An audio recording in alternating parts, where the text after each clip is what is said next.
I can recall the lines by Dr. APJ Abdul Kalam sir. सपना वो नहीं होता जो हम सोते हुए देखते हैं, सपना वो होता है जो हमें सोने नहीं देता. With these lines, I request everyone to take their seats. We are starting the program now. एक सपना आप सभी ने देखा था और वो भारत की one of the prestigious universities में एडमिशन के साथ आज पूरा भी हुआ, पर इसे यहीं विराम नहीं देना है. चलो एक बार फिर से नया सपना देखते हैं और नई बुलंदियों को छूने की चाहत रखते हुए इस दिशा में नई शुरुआत करते हैं.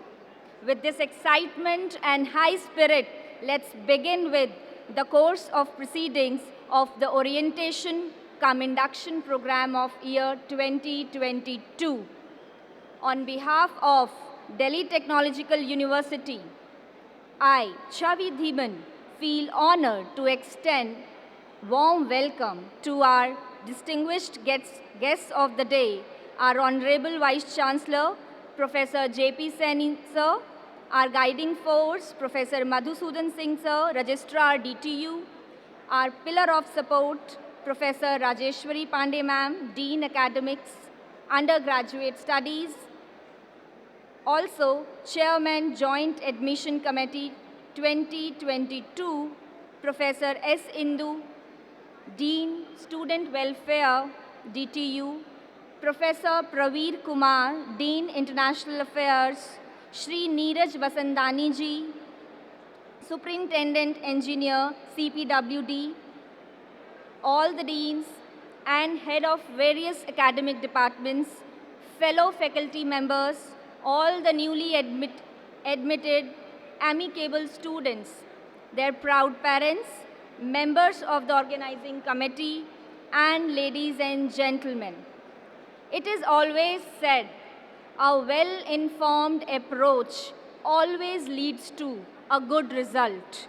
This orientation program is an attempt to acquaint the newly admitted students and your parents with the life at DTU campus, the vision of this prestigious university, the faculty, the staff, essential pillars of its operation, structured as deans and heads of various departments at the university.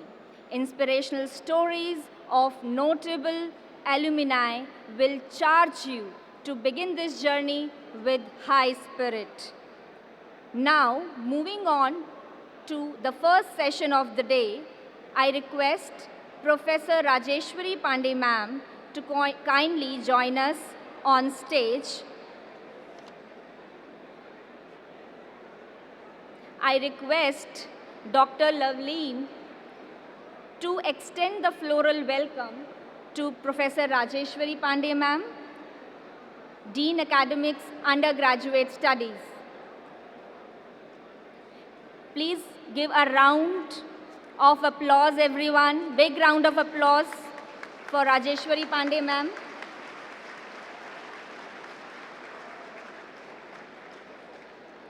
May I take the pleasure to introduce with you all our first speaker, Professor Rajeshwari Pandey ma'am, Dean Academics, Undergraduate Studies, DTU.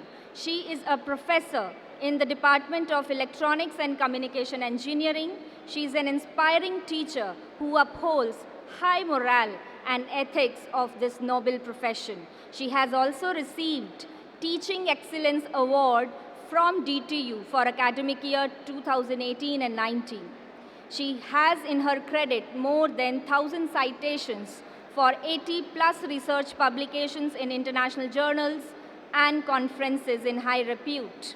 She has been awarded with Commendable Research Award for her research publications by DTU for 2 consecutive years, 2018 and 19.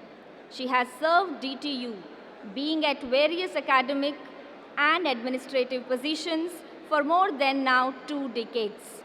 She stands out as a dynamic and inspirational personality to be always admired. It will be apt to mention that she is an embodiment of patience and perfection together, being so humble. Today, she will discuss in detail the BTech curriculum, its structure, flexibility of different provisions in curriculum with reference to selection of minor and major courses, departmental electives, scheme of examinations, scholarships offered to you at different years of your degree, grading mechanisms, which are all important to know when you begin this 4-year-long graduation. May I request Professor Rajeshwari ma'am to kindly address the House. So you all have joined Delhi Technological University in the respective branches that you have taken admission in. I welcome you all once again and congratulate for your decision for being a part of this DTU family. You must understand that every organization that you join in is having its own vision. So when you come to DTU, you must know the very first thing about DTU is what is the vision of DTU. And it's a very simple and crisp line which says that to be a world-class university through education, innovation, and research for the service of humanity. So the important part is the education that you are going to receive, it should be utilized for the service of the nation and humanity. When this vision has been set for DTU, so how to achieve this vision, for that certain mission lines have been crafted, and these mission lines are pointed out here. I would like all of you to go through these mission lines, which says to establish Center of Excellence in emerging areas of science, engineering, technology, management, and allied areas, to foster an ecosystem for incubation, product development, transfer of technology, and entrepreneurship, to create environment of collaboration, experimentation, imagination, and creativity. Further, to develop human potential with analytical abilities, ethics, and integrity, to provide environment-friendly, reasonable, and sustainable solutions for local and global needs. So it is my humble request to all of you to please have a good look on the vision of DTU and make sure that your every effort should be directed towards the vision of DTU.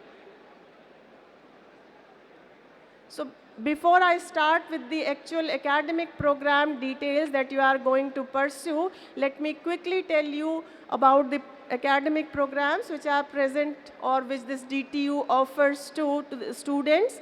We have undergraduate programs and postgraduate programs. Under undergraduate segments, we have 14 BTech programs, 4 BTech programs under continuing education. Then we have BDes program, and apart from that, we have BA and BBA, which are run from the East Campus. Under postgraduate section, we have 25 MTech programs, 5 MBA programs, 4 MSc programs, and an MDes program, and in addition to that, 20 PhD programs are run by the DTU. As far as UG programs are concerned, the undergraduate programs, the BTech program duration is 4 years. This is the normal duration.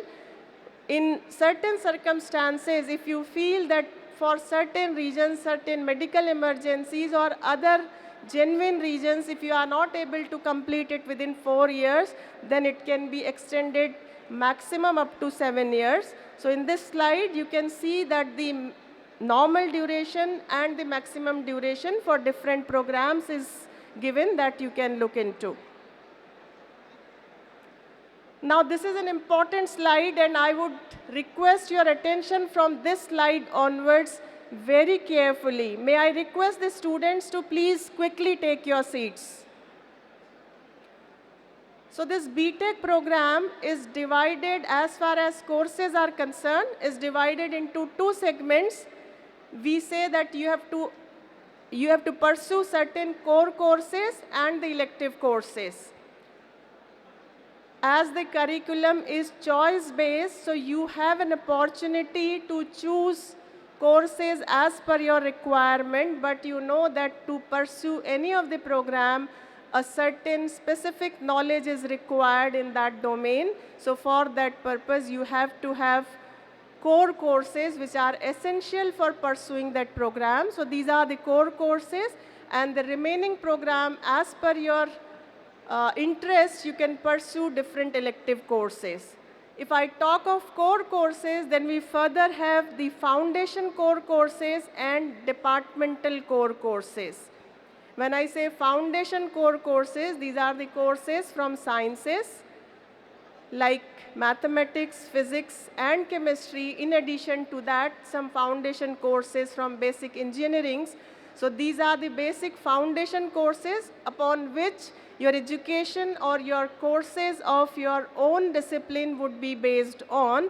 You know that the information or the knowledge of mathematics and physics is very, very important for pursuing your core courses. So these are the foundation courses, and then the program that you are pursuing, be it electronics engineering or biotechnology, or for that matter, if it is environmental engineering. So for those programs, we have certain departmental core courses that are to be pursued by the students.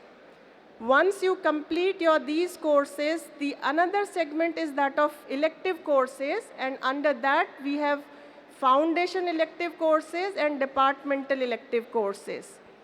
These foundation elective courses are basically, they provide you either certain human values that are to be inculcated, or certain life skills, or some other type of skills that you must pursue, that you must have.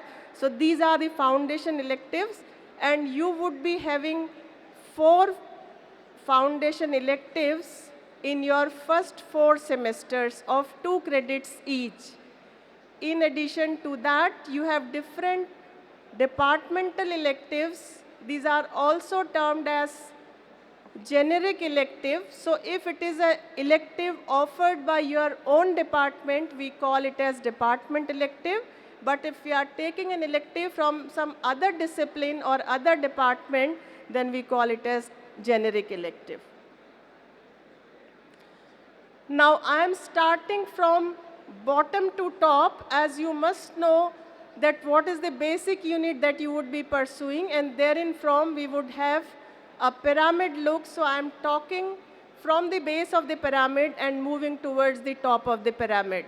So to pursue these courses, the teaching learning process that you have to pass through, it maintains a dedicated time slot for each course so that the teaching becomes effective. And for each course, depending upon we have practical sessions in that course or not, we assign different hours of lecturing, tutorial, and practical. So if it is a course which is having all 3 components, you would be given dedicated hours for these 3 components of that course.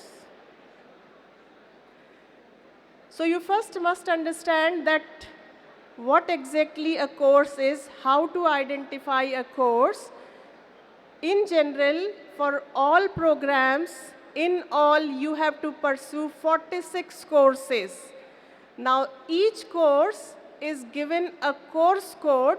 Till now, till your 12th class, the courses are represented as, let's say, physics, chemistry, or maths. We directly name them with the courses. But here, while you have come for your engineering education, each course is assigned a particular code. And how to identify that code, you can just see that it is written AP101. Now this course, the first 2 letters, they indicate the department which is offering the course. Then if I am, the first numeral, which is 1 here, it says that it's a course of first semester or first year rather, and then 01 is a course which would be offered in first semester. So when I say AP 101, it's a course offered by Applied Physics Department for the students of first semester, and this is the first course.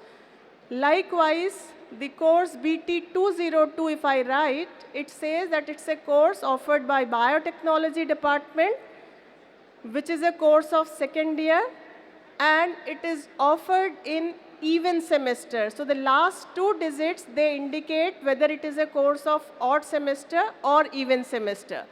The first semester in an academic year is always called as odd semester, and the second semester is termed as even semester. I still can see that students are roaming around here and there. I request all of you to please take your seats quickly so that you can get this important information.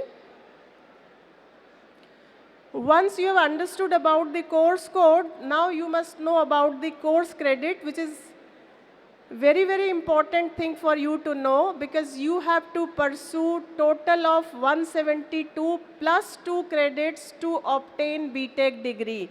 Unless you complete these assigned credits, you will not be awarded BTech degree. So you should know what is credit of a course. Credit of a course actually reflects the weight assigned to a course. And when I say weight assigned to the course, it is decided by how many hours have been devoted for that particular course. So if we say that a lecture hour or a tutorial hour of 1 hour, it indicates that the course is of 1 credit. That means if in a week a course is given only 1 hour of lecture, then it is 1 credit course. In general, you would find that your courses are of 4 credits, 2 credits or 3 credits. So you can understand that they would be having accordingly 4 hours of lecturing or 3 hours or 2 hours, as the case may be. If a course is having practical also associated with it, then 2 hours of practical would be considered as 1 credit. So you can have combinations like, as you can see that in your syllabus you would see that a course is represented with its course code, then credits, and how many lecture hours, tutorial hours or practical hours are associated with it, it would be mentioned. So if I write 4 and within brackets 310, it basically represents the LTP, we call it as lecture, tutorial and practical. So a course, if it is of 4 credits, can have 3 lecture hours and 1 tutorial hours, or it can have 3 lecture hours and 2 practical hours. So tutorial hours, when I talk about, therein you would be given different problems related to that subject, probably the numerical problems, wherein the small groups would be given the problems with, and your teacher would individually go to the different groups and would try to find out that how many of you are able to solve it, or if you are finding any difficulty, you can have a one-to-one connection with your faculty in the classroom itself. So in all, the courses that you would be studying, they are of 3 types. Theory courses, we call them as, if they do not have any lab component. Then theory courses with lab component, and the third type of course that you would be studying is practical course.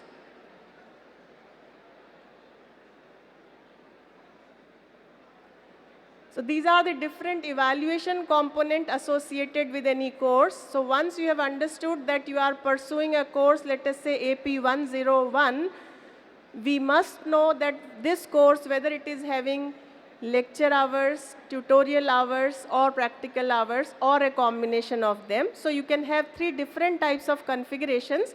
The first one that you can see, it says it's a theory course, and the different evaluation components for a course are classwork sessional, practical sessional midterm examination, end term examination, and practical examination. So the CWS is basically whatever, how you are interacting in the class, what are the assignments given to you, how have you responded to those questions that are posed in the class, and how have you done your assignments, how regularly, how sincerely, so that all would, go towards your classwork sessional. So if it is a course of theory type only, which is not having lab component, the weightage for this would be 25 marks. Midterm examination would have weightage of 25 marks, and end term examination would have a weightage of 50 marks. You can just look into this slide, which says that what is the relative weightage of components. I have tried to make the pictorial representation of things, as we know that the pictorial memory is much better than the memory that we talk about. So these pictures should be embedded in your mind, and you should be very meticulously working for a course once you have registered for that course. So this is the details pertaining to a course which is course with practical. CWS is 15, PRS 15, MTE 20, and ETE is 14. This is a course without practical, so you can see that classwork sessional and midterm examination are having equal weightage. So you must understand that how regular and how attentive you should be for your classwork sessional. And midterm examination would be of 50 marks in that case. If it is a practical course, in that case, you would be given two components of evaluation. One is practical sessional. It would be throughout your semester. You would be evaluated through different components by the teacher concerned. And at the end of the semester, one examination would be conducted, which we call as practical examination, and it would be of 50 marks. Once you have registered for a course, you have attempted all the evaluation components. At the end of the semester, that course would be evaluated, and the evaluation process, or rather I should say that the marks that are given to you, they would be, the grading system here would be slightly different from what you have till now faced in your school classes. So you must understand this point very, very clearly.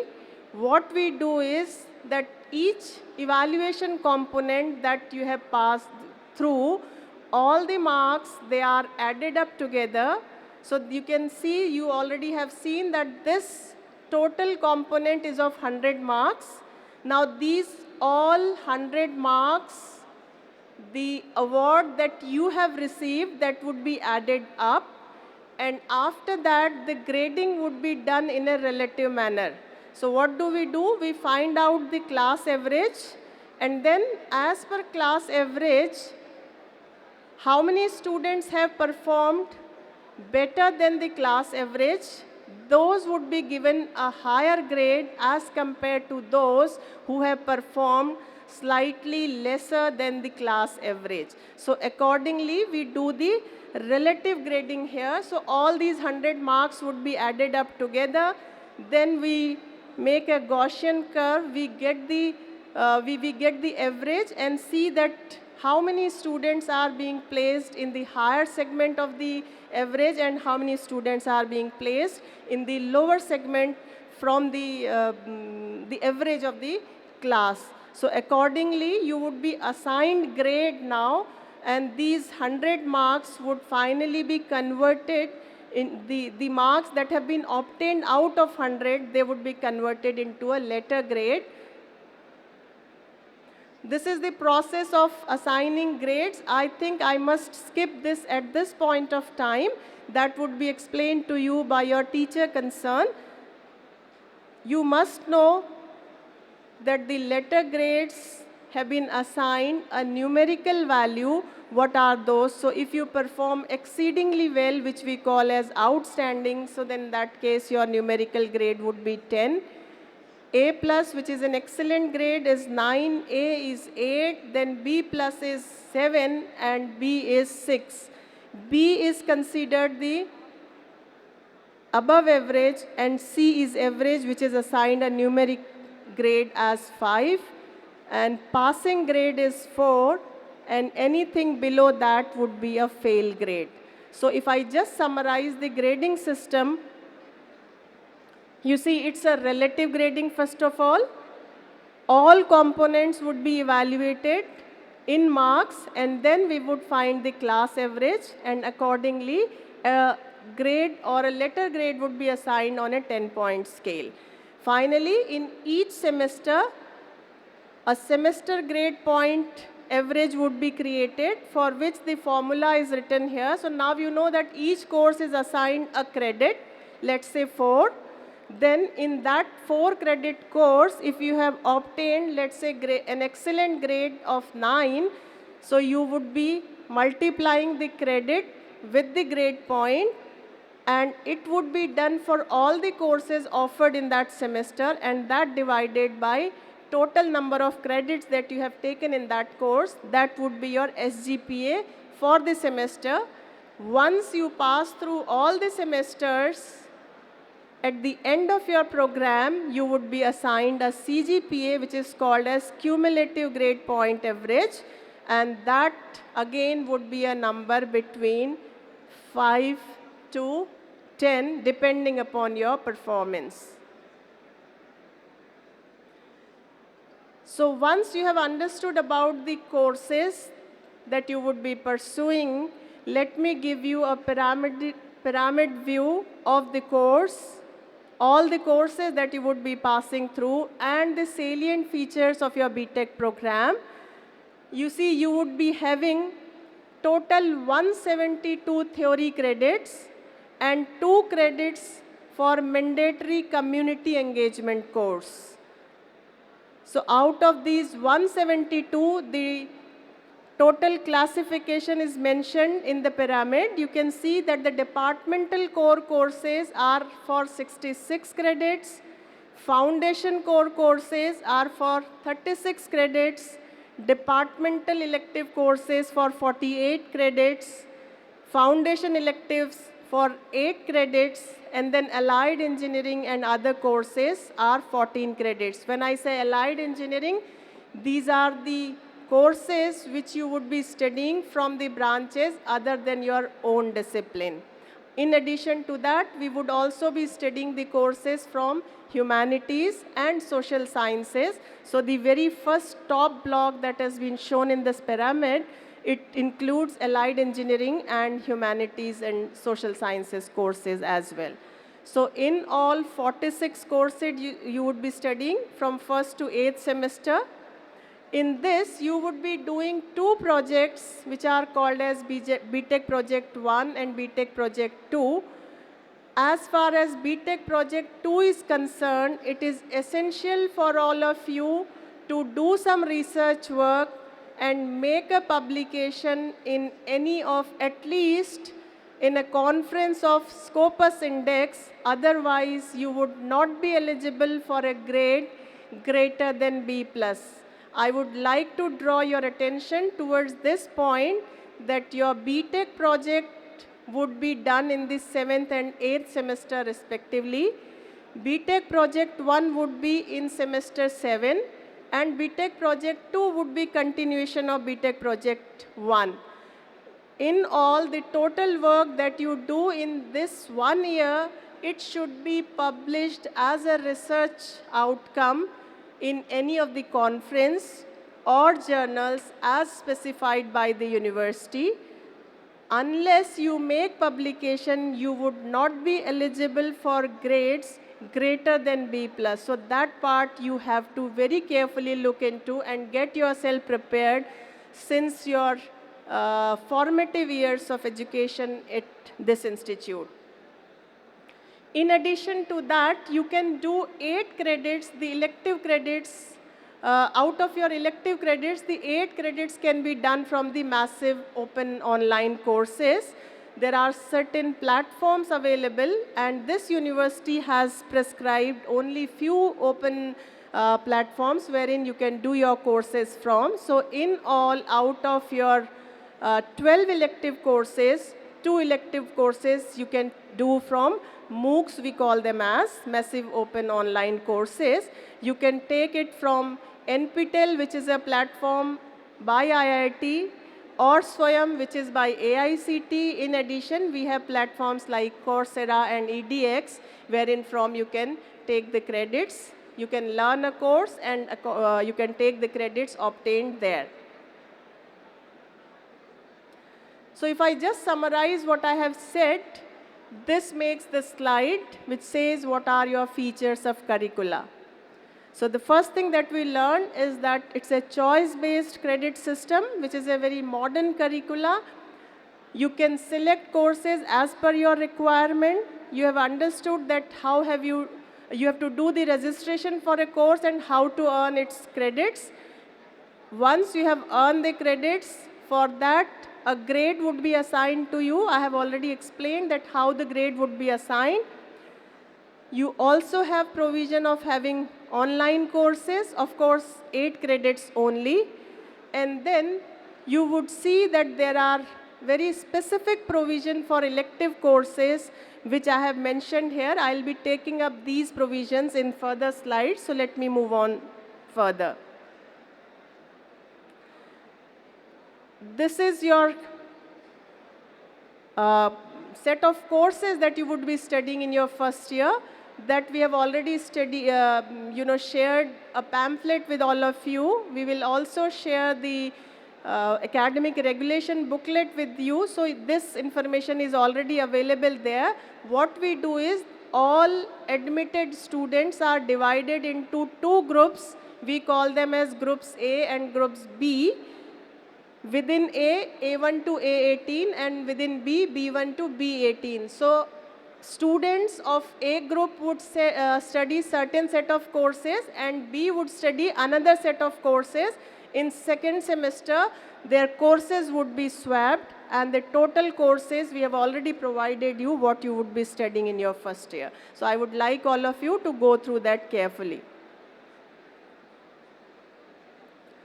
Now, if you have registered for a course, I expect that all of you would work hard and earn the credits of the course. But maybe due to some reason, unfortunately, if you are not able to earn the credits, if you fail that course, then what should you be doing?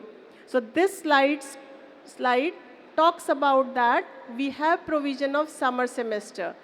Now in your semester 1 and semester 2, that is your one academic year, in one academic year, the number of courses that you have failed, they can be registered in summer semester. So summer semester, a specific calendar of 45 days would be issued by academic section, and you have to accordingly register for the courses that you have failed in.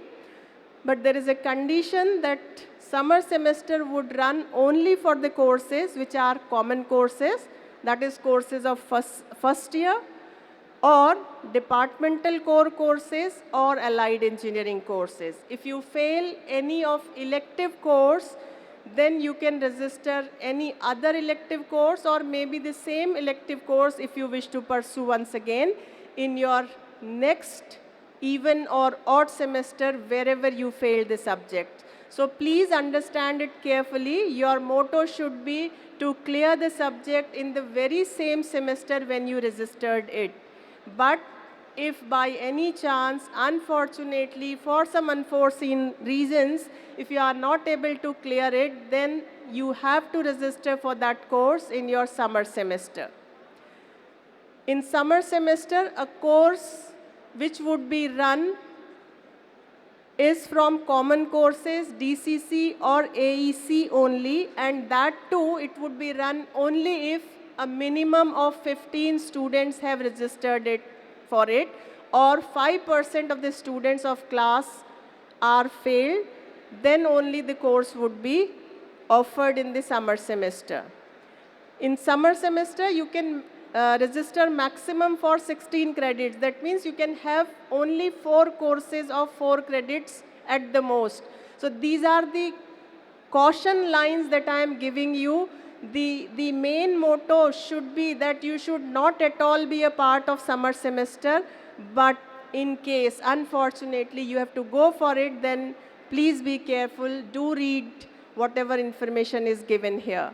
And also, the attendance requirement is marked. You have to follow that attendance requirement. Only then you would be able to give examination even in summer semester.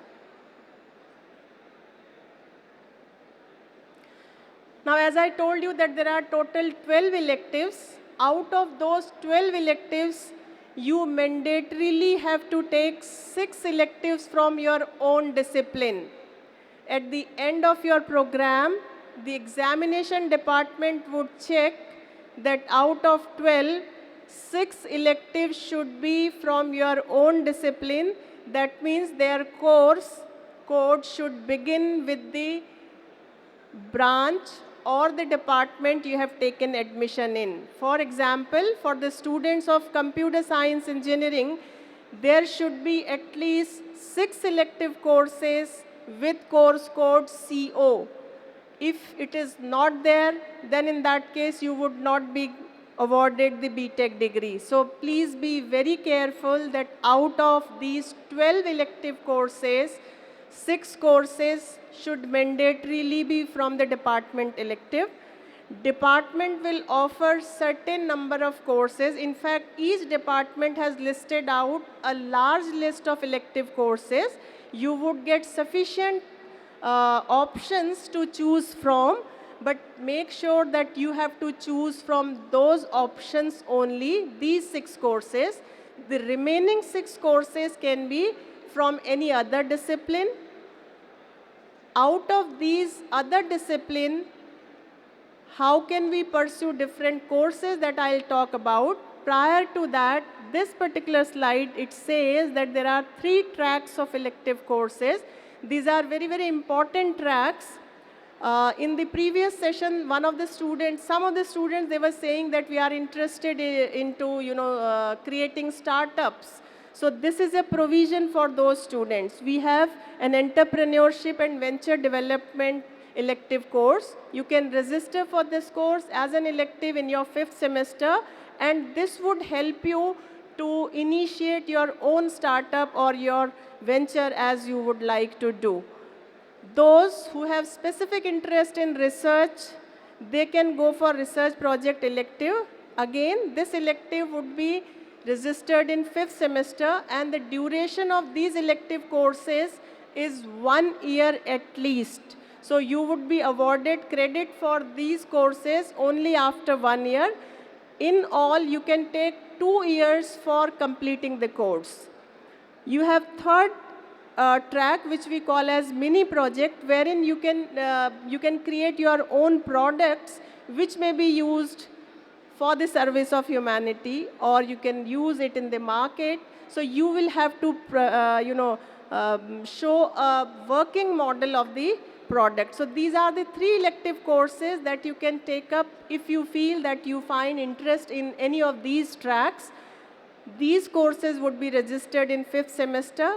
The maximum time to complete these courses is 2 years each, but you have option of completing it within 1 year. So at least 1 year is to be given to it.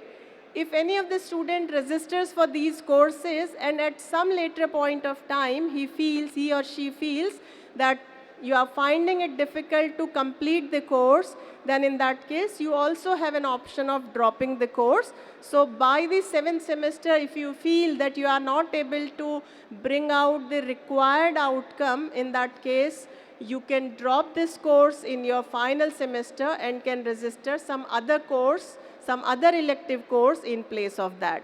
So if you feel any difficulty in this regard, you must go to the academic section and get the details of these courses. We do not assign any specific faculty for these courses. Rather, If it is a research project, you have to identify a mentor in your respective department and take up the course. Likewise, the entrepreneurship course is handled by DTU IIF. So you would have to report at DTU IIF if you wish to pursue this course. For mini project, once again, you would be looking for a mentor who would mentor you in mini project. Now, this is another important aspect of your curricula, that in addition to your own branch, if you wish to pursue some other discipline, we have an option of minor specialization. In this case, let us say a student has taken admission in electronics and communication engineering, and he feels that he wishes to pursue something in the area of power electronics. So out of his 6 elective courses which he can do from other discipline, he would take specified courses from electrical engineering. When I say specified courses, these are the specific courses designed by that department for pursuing that minor. So if I have a minor of power electronics, a certain set of electives have been designated for it.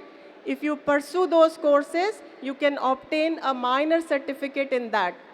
Many of the students, they would like to pursue a minor in computer science engineering or IT or maybe in software engineering. So you have to look carefully that what are all the minors provided and carefully craft your basket from those courses which would lead to a certificate of minor specialization to you. With the help of these specialization, you can either broaden your knowledge base, or you can, get in-depth knowledge. So if you have to get in-depth knowledge in your own discipline, you have specific areas also wherein you can get the minors. So these details are provided in the academic regulation book. I would request all of you to go through it in a detailed manner, and if you find any difficulty, we have minor coordinators in each department and you can approach them. It would not be possible for me to take up every aspect in detail at this moment in a short period of time. We are already running behind the schedule, so let me quickly go through it.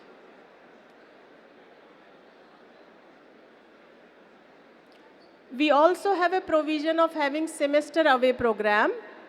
If any of the student wants to take up one semester abroad, that he can do either for a project or certain set of courses. So for that, specified guidelines are provided in the academic regulation book. You have to first complete your first 4 semester. Thereafter, you can go for a semester away program. Where exactly can you go for this semester away program? For that, university has identified specified list of universities which says that you can go only to those universities which are ranked in 500 by Times Higher Education or QS ranking in last 5 years.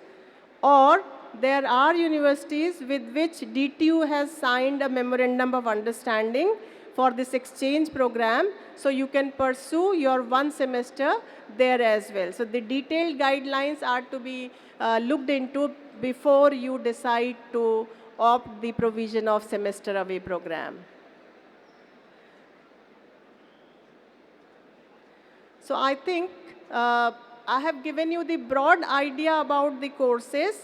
If you would be having any query regarding to that, we would be taking it up in detail at academic sections. Individually, students can go to their departments, can talk to their departmental coordinators or the head of the departments, and if they feel that still their query is not addressed properly, then they can visit the academic section. I think I must stop here as we are running behind the schedule. The rest of this part of this presentation would be covered up on Friday by the Associate Dean Academic Section, Professor Priya Mahajan. I think I must stop here. The only thing that I would like to tell you at this point is that for each course, the mandatory thing, first of all, is to register for that course. So it is not automatically registered. You will have to register your course, then pass through teaching learning process, and then it would be evaluated and you would be earning the credits for that course. So all the regulations would be talked about by Professor Priya Mahajan once again. With this, I would like to conclude my this particular session, wherein we have discussed about the various provisions of your academic curricula. And this particular slide, it shows the orientation that we held in previous academic years. Some of these are in physical mode, and for year 20 and 21, we held these orientation program in online mode, so you can see the glimpses of that. With this, I conclude this session. Thank you all. Thank you, ma'am. Thank you for giving us your time and sharing us the details of academic regulations. Now, I request Professor Priya Mahajan ma'am to felicitate Professor Rajeshwari ma'am with a shawl as a token of gratitude.